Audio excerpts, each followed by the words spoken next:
There are no medals to be earned for the hunters who are fighting the swamp rat takeover of southern Louisiana. Instead, their reward after waging a successful battle against the 20-pound, orange-toothed critters is $5 for each severed 1,218 inches tail they collect.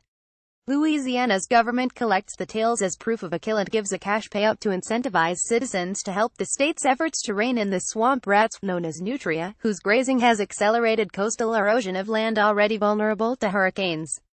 Nutria, also known as a swamp rat, is a semi-aquatic rodent. Photographed of ill photography with the loss of that land, so goes a way of life for the people who live in the southern Louisiana swamps, where the documentarian Chris Metzler and his fellow filmmakers embedded for the film rodents of unusual size. You see a nutria and next thing you know, there's not one of them, there's 100 of them, Metzler told The Guardian. They put New York City sewer rats to shame. Nutria were introduced to the region by fur traders, but when the fur industry crashed in the 1980s, so did the system for population control of swamp rats. The animals, which breed rapidly, took over the coastal wetlands, burrowing in marshes and swamps, and even levees and canals, where their grazing can seriously damage the structures. Though the species is invasive, it's also admired. One man in the film has a nutria pet and others participate in nutria skinning competitions. A Louisiana minor league baseball team, Baby Cakes, has a nutria mascot, and the winner of the local fur festival adorns herself in a coat of the wild animal's fur. You would not expect a rat to be elegant, yet here we are and half us wear it every single day, explains Haley Willis, fur queen.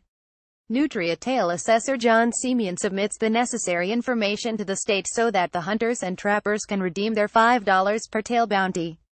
Photographed Gabrielle Savoy. For about 4 years, Metzler and his fellow documentarians Jeff Springer and Quinn Costello traveled to southern Louisiana, primarily during the November to April hunting season.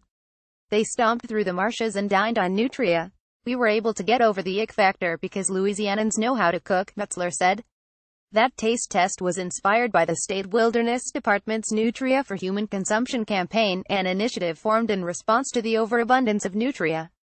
It saw celebrated chefs, including the James Beard Award winner Susan Spicer, prepare the rat and barbecue, jambalaya and jerky meals. In the film, Spicer insists the rodent does not have a swampy taste. With rabbit, there is a stigma they are too cute. That's not a problem with nutria, he says. The battle against the nutria, and the destruction of southern Louisiana, is felt intimately by Thomas Gonzalez, who informs viewers at the film's onset Hurricane Katrina took my house, but we still have plenty of nutria.